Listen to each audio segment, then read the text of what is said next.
몇 주 전에 밴드 자우림의 보컬 김유나 씨가 후쿠시마 오염수 방류를 비판하면서 일각에서는 팩트는 제대로 알고 의견을 내는 거냐 여러 뒷말들이 좀 나왔었습니다. 그런데 최근 국민의힘 지도부까지 나서서 김유나 씨를 비판하면서 다시 정치권의 뜨거운 감자가 됐습니다. 미국산 쇠고기를 수입할 때 어떤 경우는 미국산 쇠고기 먹는 정상가를 이뤘던 것이다라고 하면서 개념연예라는 평가가 있는데 그게 무슨 개념인지 모르겠습니다. 기가 막힌 인터넷 유료 목도 한 바가 있었습니다. 최근에는 또 어떤 밴드 이벤트가 후쿠시마 오염수 처리수 방류 후에 지옥이 생긴다 그렇게 얘기하는 것입니다. 또 개념 정치를 얘기하는 거. 개념 없는 개념 정치는 너무하는 거 아닌가. 기가 막힌 분이 있습니다. 누구든 자기가 하고 싶은 말 할 수 있는 자유가 있습니다만 공적인 발언에 대해서는 무거운 책임을 져야 된다는 걸 깨달으면 좋겠어요. 정말 최소한의 과학적 지식도 갖추지 않은 굉장히 자극적인 선동을 한 셈 아닙니까? 연예인이 무슨 벼슬이라고 말은 하고 싶은 대로 다 하고 아무런 책임도 안 져야 되나요? 논란의 발달은 이렇죠. 가수 김유나 씨가 오늘 같은 날 지옥에 대해 생각한다. 후쿠시마 오염수 방류 날. 김기현 대표까지 나서서 개념 없는 개념 연예인이 너무 많다라고 했는데 오늘 김유나 씨 측이 입장을 냈어요. 정치적인 입장을 피력한 게 아니다. 어떻게 좀 판단하세요? 그러니까 이게 이제 지금 후쿠시마 문제는 사실 정치 문제화 돼버렸죠. 근데 이제 이게 특히 연예인들 같은 경우는 대중적 파급력이 큰 직업이지 않습니까? 그렇기 때문에 어떤 이 말이나 이런 것들이 굉장히 아마 중요하게 국민들에게 다가갈 겁니다. 특히 김유나 씨 같은 경우는 예전에 일본에 굉장히 좋아해서 먹방도 많이 하고 또 일본에 가셔서 이제 초밥도 많이 드시고 이런 것들을 이제 많이 본인이 또 이렇게 TV나 뭐 유튜브를 통해서 이야기를 한 측면이 있어요. 그랬는데 그때 당시는 사실은 이 후쿠시마 사태가 일어나고 굉장히 고농도의 이 방사성 원소들이 나올 때였거든요. 오히려 저 때가. 그렇죠. 왜냐하면 그때는 전혀 걸러지지 않았으니까. 근데 그때는 저렇게 맛있다 뭐 이렇게 하면서 국민들에게 뭐 저렇게 하면은 많이 또 먹을 거 아니겠습니까?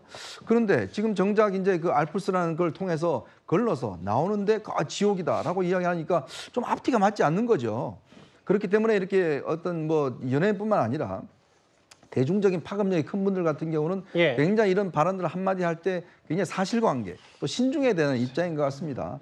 근데 물론 뭐 지금 여당 지도부가 저렇게 계속적으로 하는 것도 저는 좀 옳지 않다고 봐요. 너무나 또 한 연예인에 대한 것들을 위축시킬 수가 있기 때문에 그렇지만 또 김유나 씨 측에서 너무 늦게 또 입장을 낸 것 같습니다. 한 3주 만에 냈네요. 그렇습니다. 지금 따지고 이게 보니까. 사실 있을 때 본인이 해명을 하면 괜찮았을 텐데 뒤늦게 이게 논란이 커진 다음에 또 입장을 내니까 그것도 오해를 받는 것 같습니다. 정치적인 입장 피력한 게 아니다. 김유나 씨 측이 이렇게 얘기하고 있지만 뭐 김기현 대표나 뭐 장해찬 최고위원 같은 국민의힘 지도부에서는 전반적으로 연예계 자체가 좌편향돼 있는 거 아니야 이런 생각들을 좀 갖고 있는 것 같아서 다음 화면을 보겠습니다. 근데 뭐 탁현민 행정관까지 나서서 가장 처참한 수준의 언설이다. 여당 대표가 왜 공개 겁박하냐. 이 논란 좀 어떻게 받아들이셨습니까? 우리 국민 모두는 사상과 표현의 자유를 가지고 있습니다. 그리고 김유나 씨와 같은 이제 유명 연예인, 인플루언서라고 하잖아요. 이제 국민들의 많은 사랑을 받고 인기가 있는, 그러니까 대중의 영향력이 있는 사람들의 발언은 우리가 많이 이제 지켜보게 되죠. 그렇지만 사실 그것도 역시 국민이 판단할 일입니다. 사실 얼마 전에 얼마 지나지 않았었죠. 한 기업의 오너가 인스타그램이라는 SNS에 멸치와 콩을 사는 뭐 이러한 것들을 올려가지고 많은 국민들의 지탄을 받기도 했었어요. 그때 정치권이 개입하지 않았습니다. 국민들이 판단을 하는 것이죠. 이번도 마찬가지예요. 김유나 씨의 SNS를 저도 팔로우를 하고 있는데 저도 그날 발견을 했습니다. RIP 지구예요. 그야말로 지구를 걱정하는 내용이었습니다. 이러한 것들을 국가의전서열 7위인 여당의 대표가 자신의 잣대로 이것을 평가하고 어떻게 보면 마녀 사냥을 하는 것은 굉장히 부적절하다고 생각을 하고 정말 본인의 자리에서 잘 활동하고 있는 그 가수를 정치권의 링으로 올려서 어떻게 문매를 맞게 한 것에 대한 책임을 반드시 지고 저는 사과해야 된다고 생각합니다. 뭐 이런 전반적인 거를 또 정부에서는 문화체육관광부가 관할을 하는데 공교롭게도 오늘 유인천 문체부 장관 후보자가 처음으로 출근을 했습니다. 그런데 15년 전처럼 자전거를 타고 등장을 했습니다.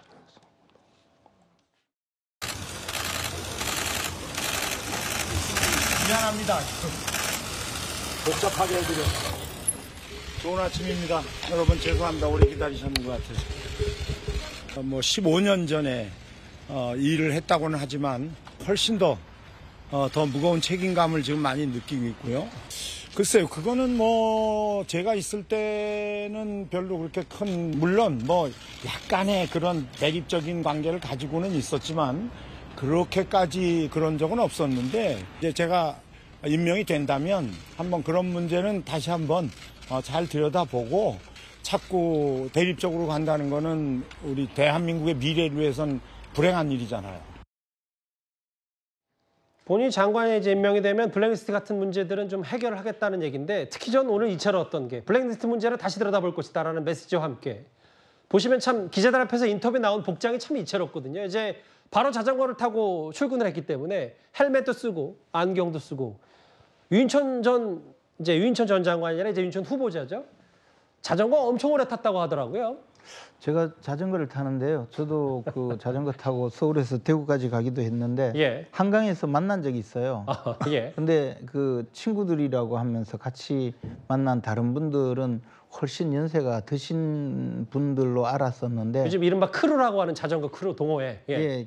근데 이제 친구들이라고 고등학교 동기들이라고 하면서 예. 근데 유인천 장관 당시는 뭐 그냥 그 평범한 일상인으로서 굉장히 젊어 보이고 또 그 체력도 좋은 것으로 그렇게 봤습니다. 그리고 우리가 지금 이야기할 때 왜 이명박 대통령 시절의 문화부 장관이 지금 또 등장하느냐 예. 그리고 사람이 그렇게 없느냐 뭐 그런 비판을 할 때 저는 유인천 장관의 경우는 굉장히 그 오히려 중후한 그 어떤 분위기뿐만 아니고 그 동안에 좀 더 자신이 장관 역할을 하고 난 다음에 사회생활을 하면서 느낀 그런 경험을 장관으로서 좀 더 잘 할 수 있지 않을까 그런 생각을 했었습니다. 그리고 저 자전거로 출퇴근하는 모습을 보여주는 것도 굉장히 좀 이채로운 것이고 우리 정부가 조금 더